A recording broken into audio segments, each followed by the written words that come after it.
Welcome to E360 TV, the live streaming and on-demand destination for influential voices and enlightened audiences. We offer trending, grassroots, and purpose-driven content across a diverse range of interests. E360 TV is more than just watching programs. We offer the ability to interact with live shows connecting audiences to real, authentic influencers and storytellers while streaming to millions of devices.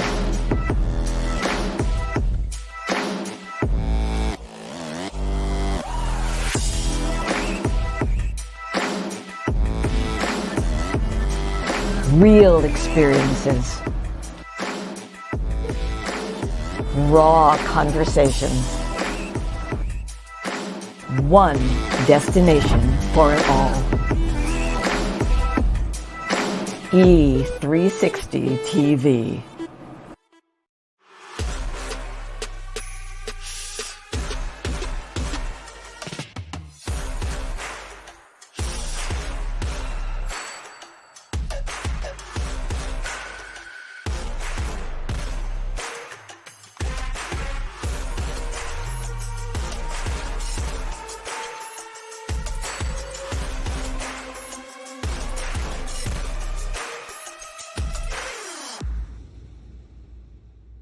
Five years ago, the Power of We Symposium was created to provide a platform for kids from all sectors where they could have a safe and comfortable environment in which to share both their joys and concerns. The Power of We Symposium is proud to have served over 250 kids throughout Romania when we took our mission global back in May of 2023. Now, two teams of amazing volunteers from both the U.S. and Romania embarked on an 8-day Legacy of Hope tour, bringing encouragement and hope to not only the kids of Romania, but also the adults who support them, and also to over 100 kids here in the U.S. who contributed handwritten letters of hope to our Romania mission of 2023. Now, this year, we are proud to provide this opportunity yet again in October, and we are super excited to up our game. New venue, 750 kids this time, and we want to see you there. We're looking forward to meeting you in person at this year's event, which promises, as always, incredible speakers, amazing content, and of course, some of the greatest kids on the planet. So, mark your calendars for October 24th, and we'll see you here in Chicagoland for the Power of We Symposium 2024. This year's theme is Always Together, Never Alone. Tickets are available now on Eventbrite or at powerofwesymposium.com.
Good morning. How many can I say good mornings?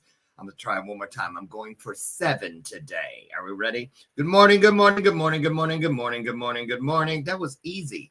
Tomorrow, I'm going for 30. I'm kidding. Good morning. That's 8. Welcome to today's installment of Bathroom Moments. I'm your host, Dr. Lauren. And boy, well, I'm just going to say this. After all 11 tornadoes in Chicago so far this week, what's up with that? Global warming, perhaps? Anyway, we are here, luckily, blessedly, because I don't believe in luck, so scratch that. Blessedly, we have not really had a lot of damage in our town, at least, and I think they said 1 casualty so far, so 1 too many, if you ask me, but acts of God, what can you do? So here we are, everybody, on Hump Day, middle of the week. How's that make you feel? So I just want to acknowledge how great you're all looking. All of you, look at you, looking great. I see you over there in the corner, flat ironing that hair. Get them lashes on over there, girl in the corner. And I see you backstage, Michael, just doing what you do. We have a great guest for you guys today. Michael Stawiki. Wait till you hear about this guy. Known as Mr. Consistency, but I don't want to get too far ahead. So I just want to say this. I am still on top of the world. Where is it? I'll go over and show you. My week in Jackson Hole, Wyoming, I still wake up every day feeling like, I just love life. Right. Look at that picture, right? Which I happen to take. Right. But let me just tell you, when you get out, no devices, just magnificence, and it is so humbling. It puts you in your place. And the great thing about it, 10 minutes there would take me probably 2 days to get what I got in 10 minutes there, as far as that. So if you haven't been to Jackson Hole, Wyoming, you might want to check it out. So, okay, who is here today? I told you Michael Stawiki. So, but who is he? You're going to be, okay, I'm not making any of this up. I promise. He really did do all this. So first I'll start by saying, I told you he was nicknamed by his friends, of course, Mr. Consistency, which means he gets it done, right? He started as a 33-year-old burned out, hate those 2 words, but a lot of people deal with it, a burned out IT specialist. He felt that he was aimless. He was a bit depressed. And is that possible to be a bit depressed? Yeah, we all know what that means, right? He wasn't fit. He didn't feel healthy. He was overwhelmed with family, job responsibilities, really moving through the day with no zest or zeal for life. Now, in the last decade, Michael has published, get ready for this number, 19 books. He sold over 90,000, that's 90K with a capital K, copies of those books, and he's created dozens of new habits, coached over 100 people in how to develop new habits, and he's also started a book advertising business. I'm interested in that. We're going to talk about that today. He then quit his day job. Oh, I bet you did. 90,000 sales, right? And that was as a database administrator, by the way. He quit that, and today Michael preaches and practices consistent daily action. He believes that this is the means to achieve success in any area of your life, all the way from parenting to business. So there you have it. So let me think. Is there anything else I want to say? No, because I hear his consistent footsteps. Yep, he's come down the hall. Get ready. Put some hearts on the screen. It's our virtual way of saying welcome. Michael Stawiki in the house.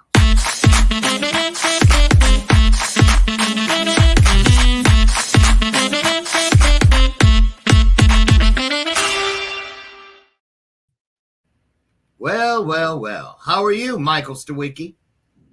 I'm great. How are you? Good. I'm great. Thank you. Am I pronouncing your last name properly? Of course, no. Every English speaker butchers my name, but what is it? Michał. So like 2 English words. Stawicki. Okay. Yes, exactly that. Yeah, it's so my university. I had been in mastermind with Americans for like 5 years, and they still butchered my name. So yes, I'm used to it. No problem. So you're no used offense. to it. It doesn't look anything like you make it sound. Never mind. I'm just gonna, so can I just say Michael? Absolutely. Is that what everybody says usually, Michael? Well, Or Michał Michael? is the Polish version of the Michael name, because I'm named after Archangel Michael. Yeah, so Oh, Michael. that's right. That is a Polish last name. I would know because my husband is Polish. And I did not take that name because it's this long. Rybczynski. That's a long name. It's too much. I still wouldn't know how to spell it, and it's been a decade. So I am. Where are you in the world? Are you in Poland? I don't Yes, I'm think. in Poland, near Warsaw, 25 miles away from Warsaw. Wow, have you been there your whole life? Well, in Poland, yes. Yeah. Here we live since 2014. Okay, so let's talk about some of the things that the audience heard me read from your bio. Let's start with this Mr. Consistency. How'd that come up? I participated in 2013 in the online transformational contest organized by Early to Rise. And the setup of this contest was that every day you had to report what you have done for your goals this day. So every day we posted something, and there were thousands of us in the contest. And after the contest, which lasted 3 months, I kept doing it on my own personal blog, and I shared it with my friends from the contest. Like, we also started Facebook group to keep in touch. Yeah. So they have seen me for weeks and months and years doing the same thing over and over again every single day. So that's how I got the nickname. That's how you got the nickname. Okay, well now you guys see the top of the mountain, Mr. Consistency, and the results prove that it is true. But let's go back to how you got there, if we could. A lot of us, a lot of people, and I'm guilty of it in the past. I don't any longer, but back in the day, when things weren't going well, or I thought it was, all the things that just don't serve us. You mentioned it in your bio, and you said a bit depressed, and I love that you say it like that. But I was never a bit depressed. I went all in. I mean deep into the darkness.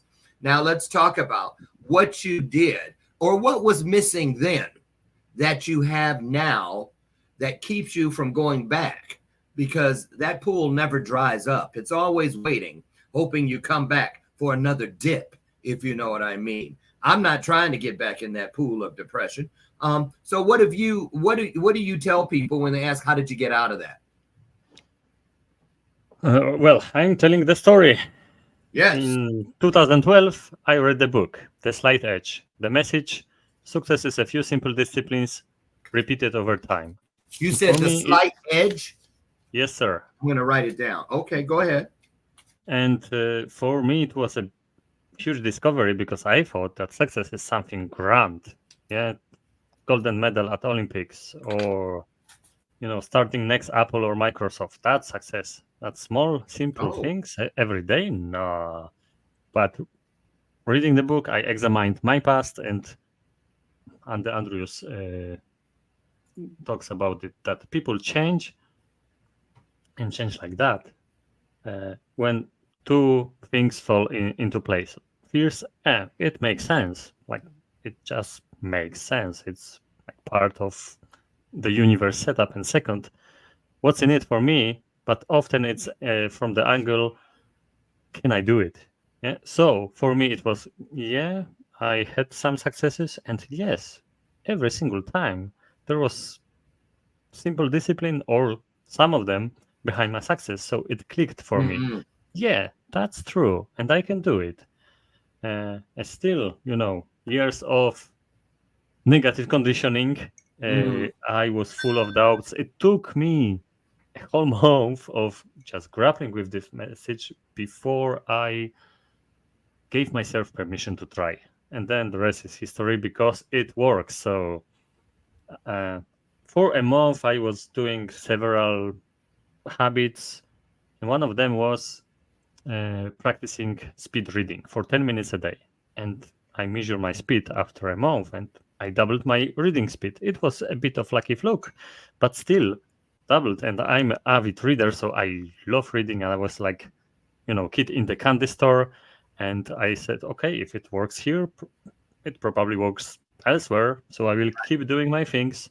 And then, it's hard to find this evidence in a month of doing something. It's very easy to find it if you do it for a year. If you do it for a year. So, okay, before we go any further, because I know what's going on out there, y'all, because it's going on here. I'm like, okay, what's the formula? So let's go here. How did you track? Because I'm almost certain that you had to document it, journal it, or something, so that you could see. You see the proof. How important was that? How did you do it? What was your method? Yeah, so my method was pen and paper at the beginning, and I got it from The Compound Effect by Darren Hardy. Like he shares the sheet with just daily disciplines, and you just tick them off. So this is what I did. Get my note back. Who was this author you just mentioned again? Darren Hardy. Aaron? Darren. Spell it. Oh. Uh-oh. I missed the class in the primary school of spelling and. So what's his last name? Hardy. Hardy. And first name one more time? Darren. Oh, like Darren. Yes, sir. Darren. Okay, got it. Hardy. And what's the name of the book? The Compound Effect. The Compound Effects. Okay, and what did it do for you? You said that's where he laid out you just follow his blueprint? No, that's where I just got the tracking sheet from his book. Because the message of Darren's books is very similar to the slide edge. Just keep doing things because it will compound. And that's so true. So you've written how many books? 19? Yes, sir. So how many books do you think you've read? Several thousand. Several thousand. Okay. So when your reading sped up, did your writing change? No, not really. I went the right road. First, I read several thousand books. Then I started to write. Yeah, then because because this is what writers do say, that writing is actually both reading and writing. So I got the backlog of reading before I started my writing career. How old were you when you wrote your first book? 34. 34. And how old are you today? 45. So in 11 years, you've written 19 books. So that's more than one book a year. Mm-hmm. So how long does an average one of your books take you to write? Like the first draft, month, 2 months. But like half of my books are pretty short. They are nonfiction, personal development books. I don't beat the dead horse.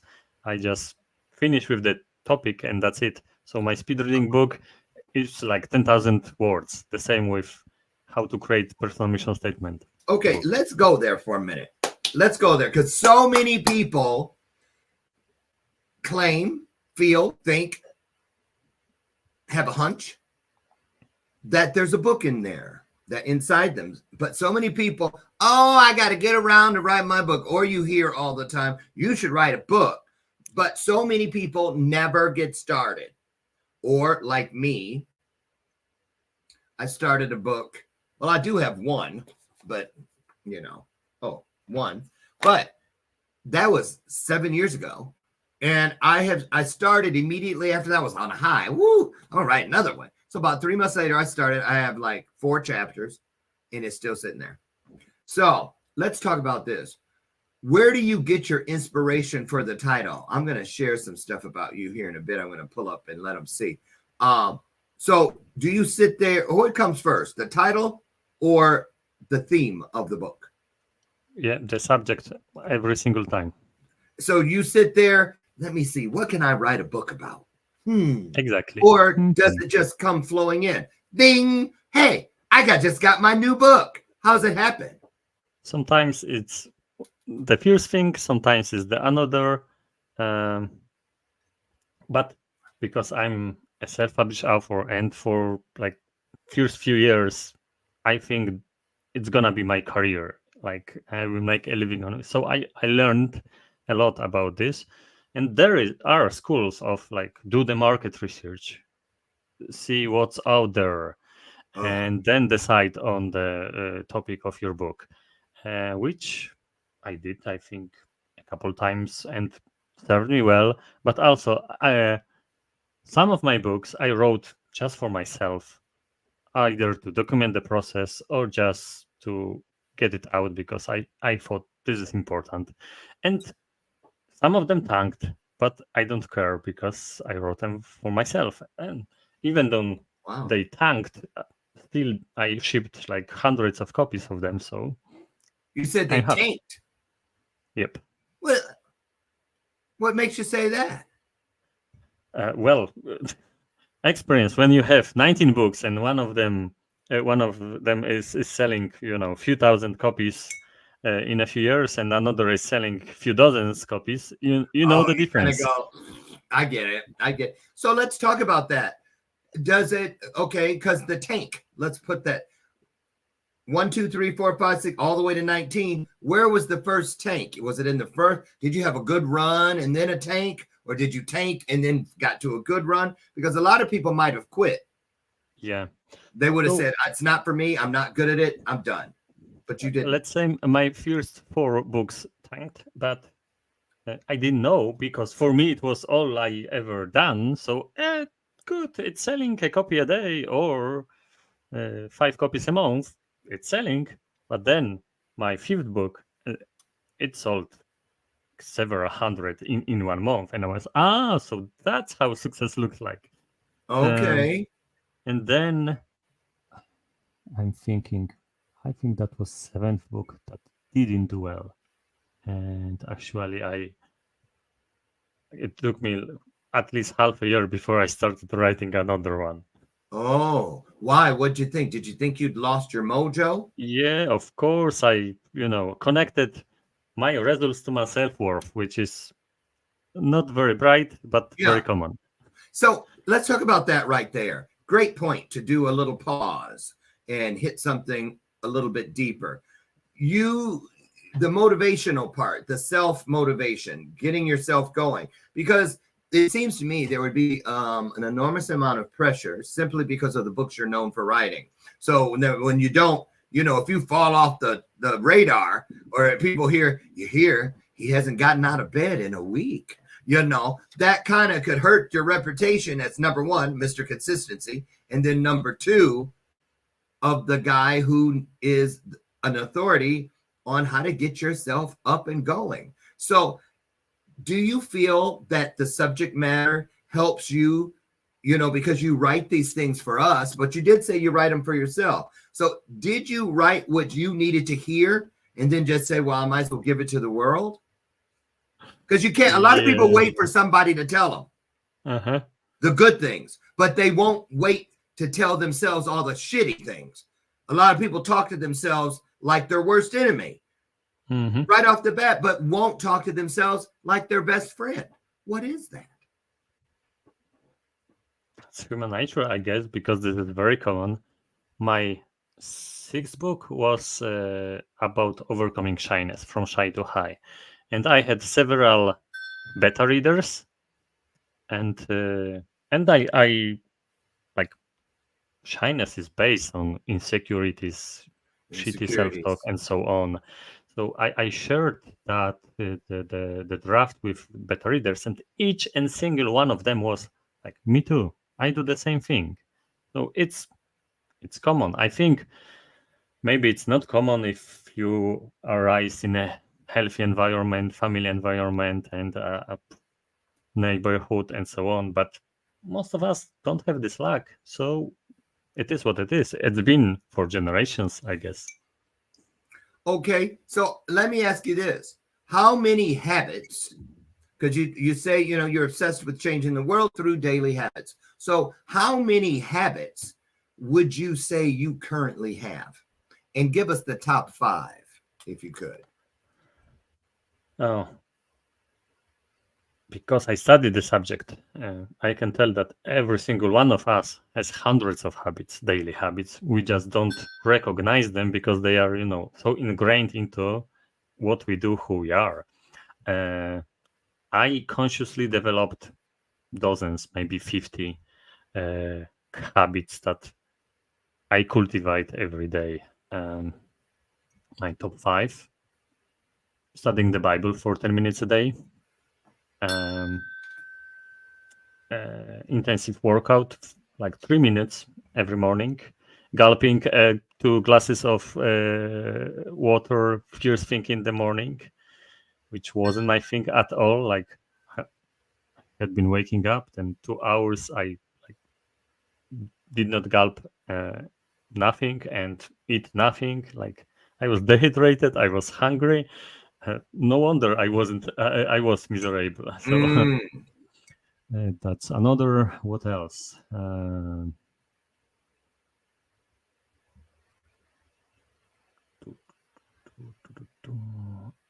He's walking Writing. through his morning in his head. Yes, exactly. After I drink my water, one thing to another. Yes. Now stretching is my thing. Yeah, I'm 45 and Yes. I exercised too intensive, so I injured my shoulders. Okay, now I'm stretching every single morning Absolutely. for like 10 minutes and listening to Absolutely. podcasts. Yes.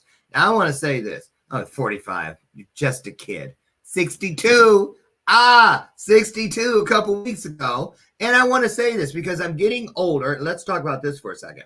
I'm getting older, and I've noticed that when my little routines, first of all, let's say this. A lot of people think that habits and practices, a lot of people, habit sounds like a negative. Oh, because you never hear about good habits. You hear about good practices, but you don't hear bad practices and good habits that often. Are they one and the same? Yes, they are. Okay, there it is. So just pick one and stick to it. So I'm going to say this. As I'm getting older, I'm finding that I'm very protective of my habits, my routines, my practices, all one and the same. When it gets off, it really bothers me.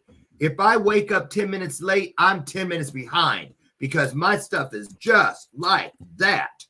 And it affects my mindset because I immediately I fixate on, why did I do this to myself? I don't like rushing it. I love it when it's like, and I'm like, oh, look at me. And I'm becoming more particular with my habits. Now I'll give you an example. And I've really been noticing it. And I'm like, is that because I'm getting old? Right? Because I'm not old. I'm just older. We all are every day. But for instance, like in the morning after I tidy up the kitchen, after I've made my shake and I've gotten the breakfast for everybody ready, put the stuff in the dishwasher, I used to like rinse something and then just walk out of the kitchen. Now I have to rinse, wipe everything down and wipe the sink dry. And people were watching me like, when did you start wiping the sink dry all the time? I was like, I don't know, but don't mess it up. And I know the day is coming when I'm going to be so OCD-ish that I'm going to be like, if anybody uses the sink, please dry it out when you're done because it's my thing. So let's talk about that, about how do we identify if a habit or a routine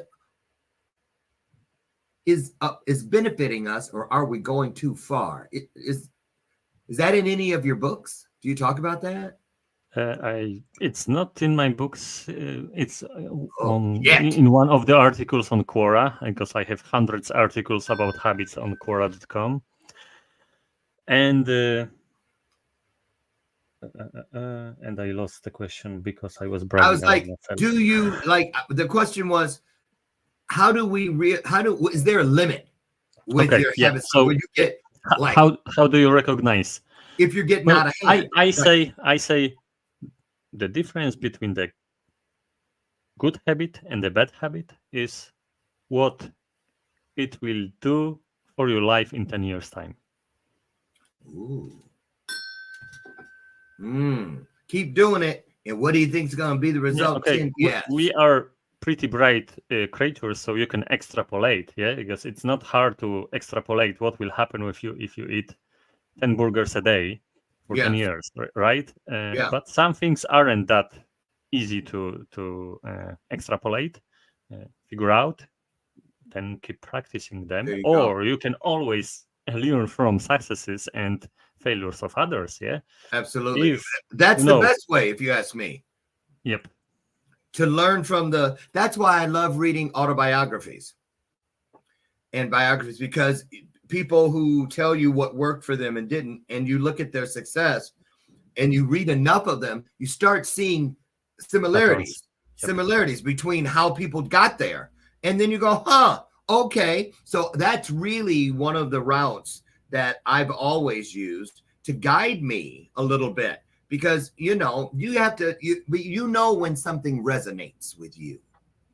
You see what I'm saying? So somebody else might want to run every day or cycle every day. And I already know I ain't trying to have a heart attack. So I'd rather go to the gym, do my machines. I'm not a big free weight person. I do some, but I know circuit gets it done for me as I get older. I'm already thinking, well, I'm 62. I play tennis quite often. But what about 20 years from now? Will I really be able? Well, I could. It's possible. Maybe not probable, because I know arthritis is a thing. So I'm going to start taking golf lessons this year, because I know that that's something that older people can do, and you can still get up and walk and be active. So let's talk about the mindset, if we will, because that's a big piece of your work. What is it about a habit, even when it's bad for us, it's not serving us, that some of us, you have to pry it from our hands? No, I know I don't need it. It's killing me. Give it here then. Okay. Well, let go. I am. You know what I mean? What is that? Talk about how we get through that to really mean and say, bye-bye. Thank you for all you did to help me get to where I'm at, but I don't need you anymore. Here's your pink slip. Get the hell out of here. How do you make those decisions that are tough in many cases, but you make them so that they have a chance of sticking, so you don't come back? When every time you come back to something that makes you feel bad, you feel worse because you feel like a failure. Can you talk about that at all? Yeah, so there are two elements here. One is mindset and the other is biology, because what you described, this sticking to bad habit, is biological thing. Like, we don't think, we do the habit. Habit is the automatic behavior, and if it was programmed into you, or you programmed it into yourself for years and decades, come on, it's hard to turn the things around as like with one decision. Some people can do it, not many. And the mindset thing,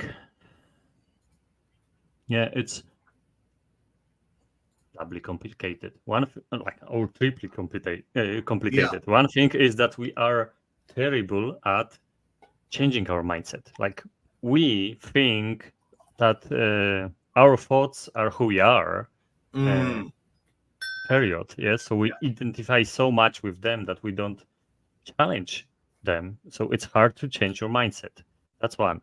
The other thing is what we think about habits and consistency, because it's like in the minds of many people, it's, oh yeah, consistency is so hard, it's so terrible, this toil and so on. Whereas if you are consistent on something good, like, the results are just incredible. We are talking about my story, how I was miserable and stuck in a dead-end job, and now I have my own business. I'm coaching people, writing books, living my life. I'm Living your free. life. Yes. Yes. And what was the vehicle that took me there? 10-minute habits. Small, simple things repeated over time. Like, we don't comprehend the power of the compound effect because the subconscious mind comprehends only present. Yeah. Like, no past, no future, just what is here and now. So Yeah. it's pretty hard to figure out, okay, this will be valuable for me. Let's stick with this activity. Let's write 30 minutes a day so I can publish 19 books. But there is a like kind of shortcut to there, because our habits often determine our identity, because we perceive ourselves through what we do. Yes. Because this is what or don't do. Even vocabulary says. So writers, they write. Actors, they act. Yeah? So if you act, you are an actor. If you write, you are a writer, and so on and so on. So if you can decide that, okay, I am a person who gulps 2 glasses of water every morning, like this is how you identify. A psychiatrist said once that changing your self-image is harder than changing, like dropping a hardcore addiction. That's the next one I wrote down. That was my next word that I wanted to bring up. So perfect timing there. We go. Seriously. Addictions. Addiction / generational things, because the reason I went to addiction is because I met so many people that let's go with alcohol, and they say, "Oh, I'm an alcoholic because they run in my family. My aunt's an alcoholic, my sister's an alcoholic, my mom was an alcoholic." Da da da. Now, is that genetics? What do you think? I mean, can that be passed down? I mean, I know you're exposed to it. So it seems like, just like if you're in a house where they drink coffee every day, you're most likely going to end up drinking coffee every day. But something like that, which later in life is considered an addiction, is that because you practiced it, because it was a bad habit, or does it go beyond that? Is it biological? Is it, you know what I mean? Yeah. So I would say it's more biological than not, because our biology is designed so we are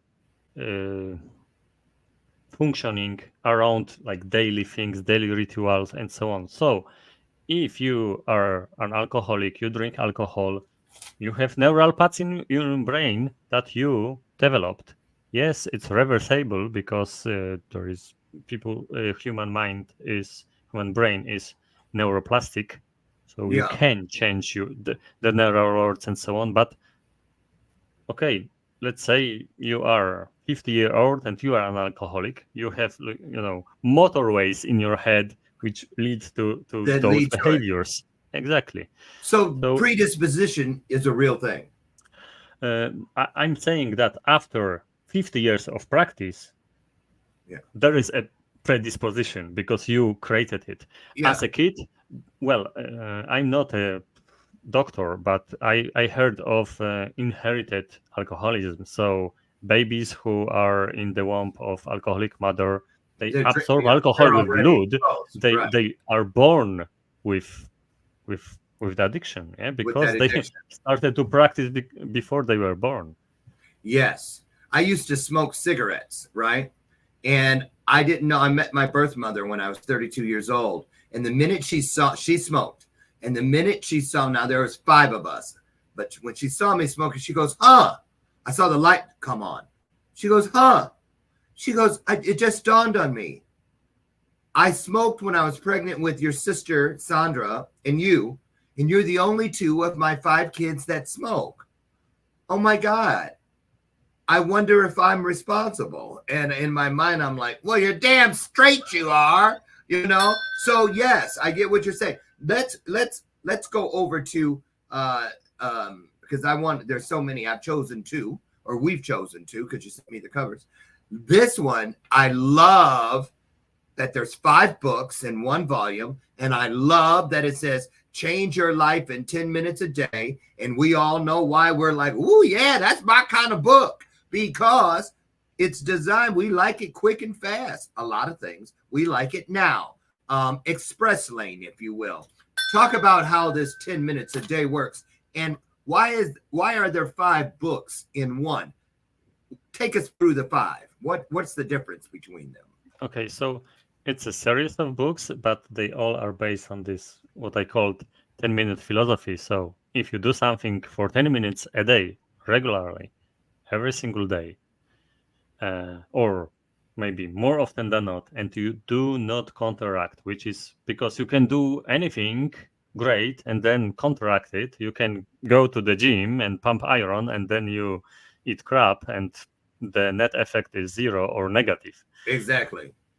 So, but if you do the right thing for 10 minutes a day, it will serve you. It will compound. And that's like my core belief, because that's my experience. Yeah, this is what I did when I was freaking busy, working full-time job, commuting 3-4 hours a day, and still I could smuggle those 10-minute activities here and there during the commute, at work, and so on, and they compounded. So what they are, losing weight and just taking care of your body, and that's fitness expert next door.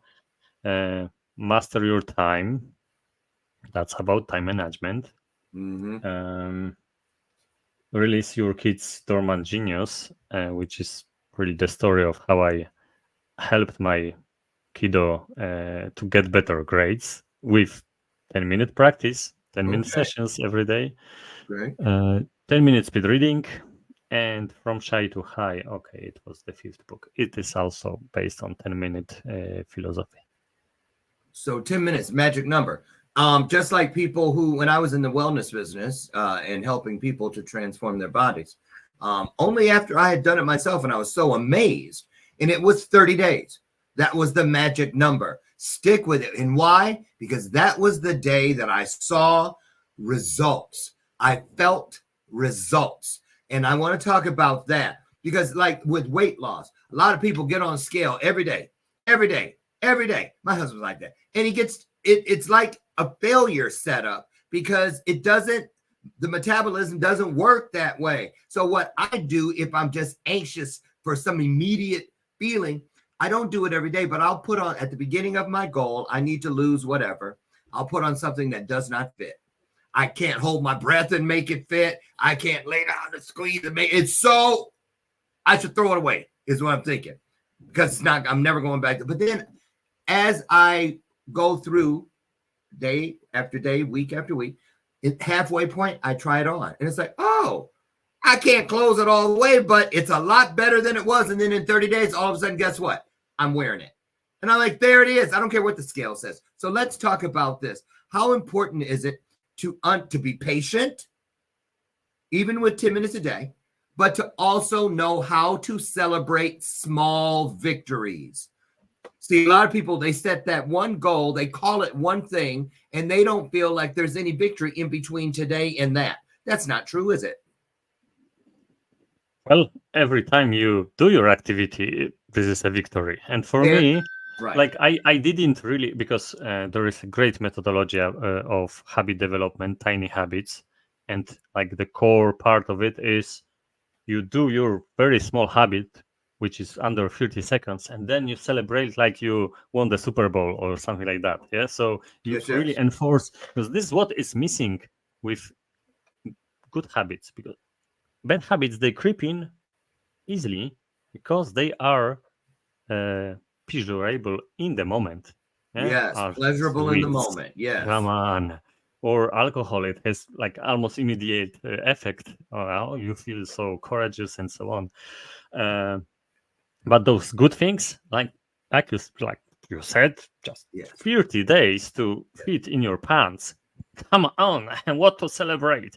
Yeah. So it's you may be frustrated throughout those 30 days all the time. So that's why we should, if we want, to develop a new habit, we should artificially create this feeling of reward, this celebration. And it's a very, even if it's like uncomfortable, it's crazy, it's a good thing to do. It's a efficient thing to do, and to celebrate your small habits along the way. So for me, I had been very negative. My self-talk was terrible, and beating myself was my favorite sport. So I didn't celebrate for a long time, but my kind of celebration was just ticking off the habit for today. I had this feeling of accomplishment. I did it. Absolutely. And I have found as I've gotten older, I have different rituals. Like for a novelist, they may finish that book and then they go to a cabin to finish it where, and then when they're done, they light that cigar or they have that glass of 100-year-old scotch or whatever it is. And I do that with sushi. Whenever something that I know is just a divine blessing, and I'm so grateful, I have set it up that's where I go and I celebrate through that ritual, right? Now, but here's the thing. Let's talk about this because time is on the cover of this book. It's in the form of 10 minutes. One of the greatest excuses and excuses that really robs people, I believe, of so many of their dreams is that they use time as an excuse and not as a method of achieving things. For instance, I remember when I wanted to change my body at age 50 and I was like 190 pounds. And I was like, but I'm working, 10 hours a day on my, I had my own business and I, I don't have the time. But then I thought about it. Wait a minute. I go to bed at 10 p.m. and I get up at 6. What if I stay up till 10:30 and I get up at 5:30? Now I found an hour. So it was just that simple. Now, all these years later, it's what I still do. I get up at 4 a.m. every day because I know I need to be in the health club in the gym by 5 a.m. or I'm not going to do it. And then by 9 a.m., I forgot I even went. It's like, oh, I already did that today. So let's talk about that. How important is being completely honest with yourself at the very beginning? How important is that as far as your opportunity for success? Being honest with yourself. Being completely honest.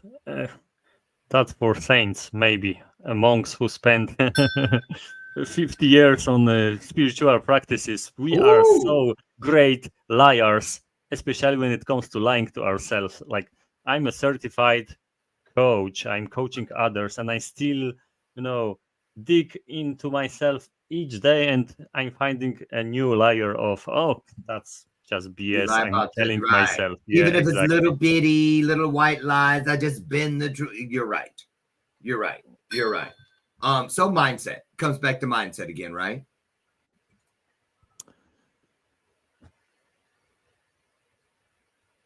Oh, so maybe not. Like the easiest way to be honest with yourself is to put yourself into the scrutiny of others. Because we are social animals.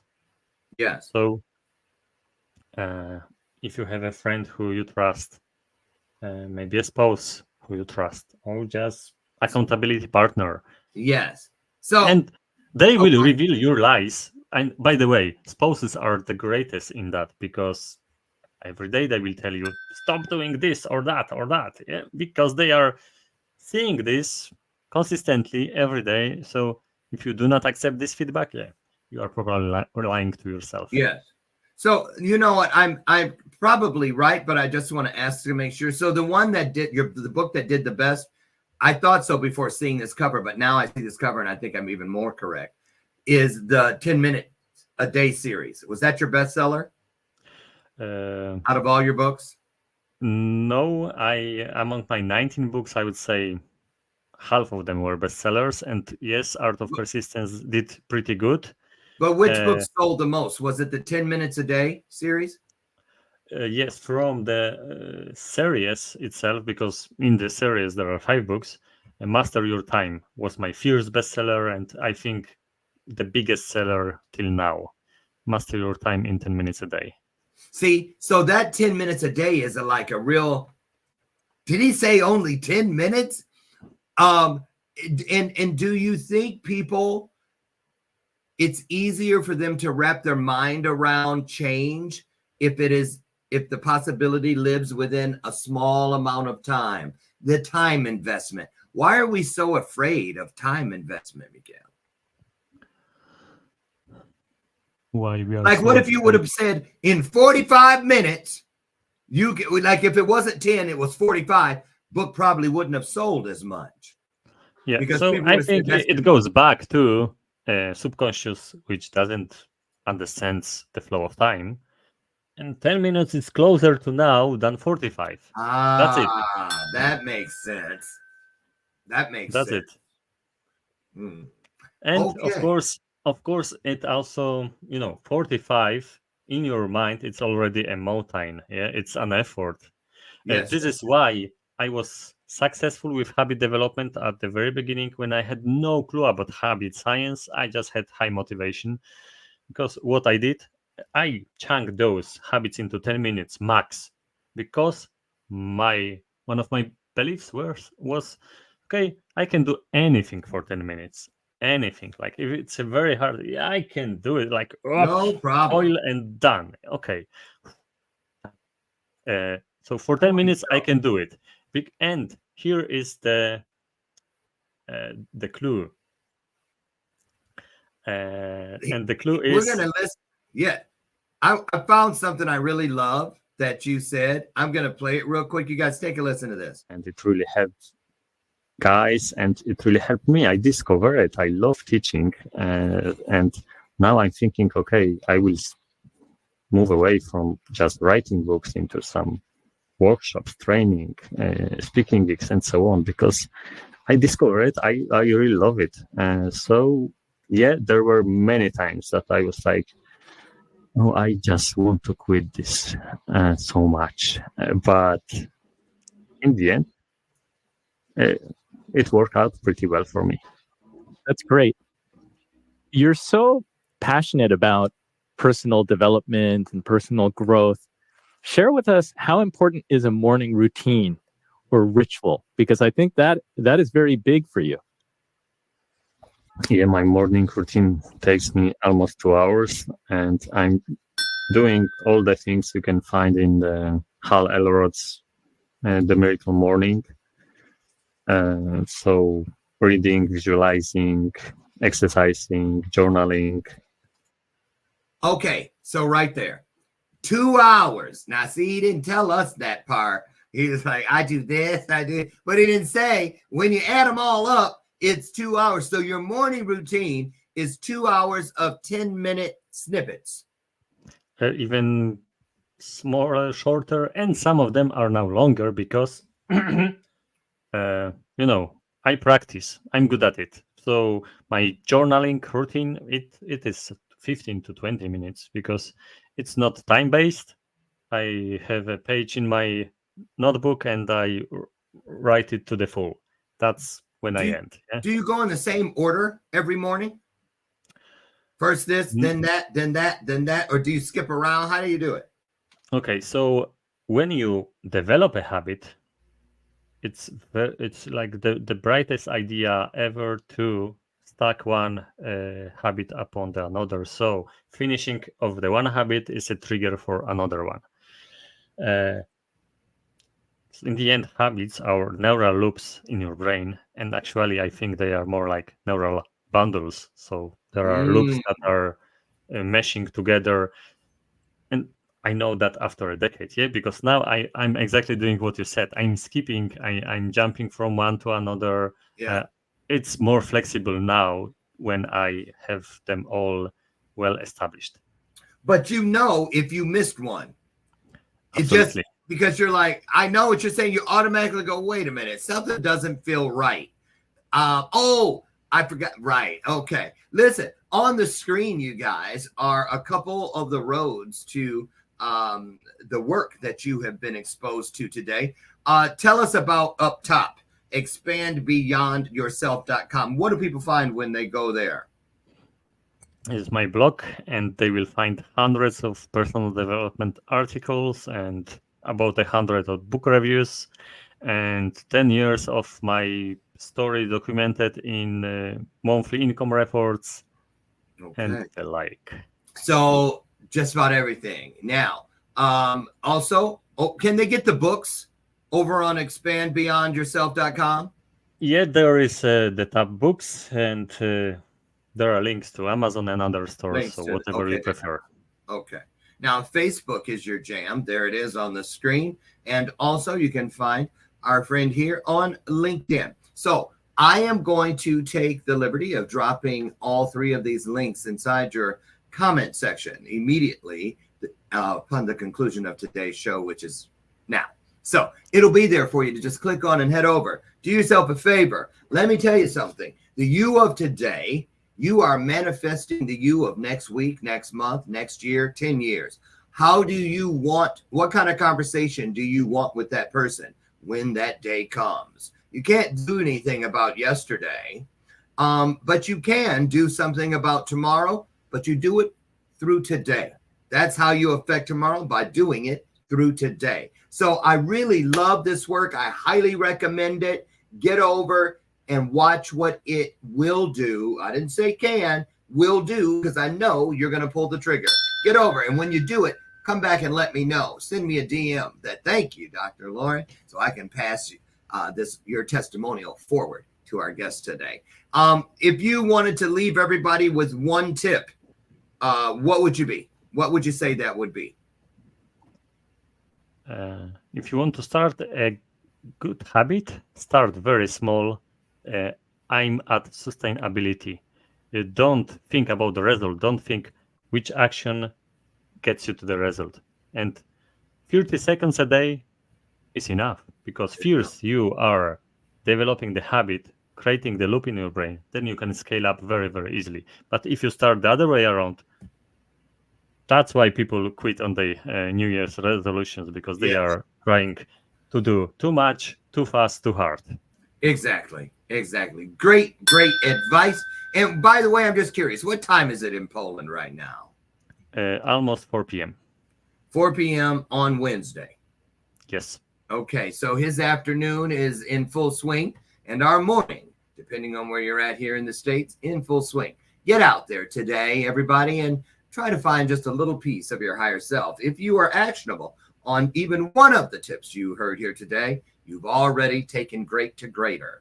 Remember that it doesn't take much, not all 26 letters of the alphabet, only 2, 1 E and 1 R. Now you get out of here. I promise to meet you tomorrow morning, God willing, over on the front porch, where together we can have another illuminated conversation. I'm Dr. Lauren. Thank you for joining me here on today's installment of Bathroom Moments. Now get out of here. And like I tell you every day, I absolutely love you. And there ain't a damn thing you can do about it. See you tomorrow. Have a great day. Michael, thank you. It was a Michal. Say it again. What's the real Michal. Last name. There you go. Him. Thank you so much. We'll get you back sometime, okay? No problem. Awesome. I love the conversation. Awesome. I do too. Get out. Everybody have a great day. Thank you for joining me. I'll see you.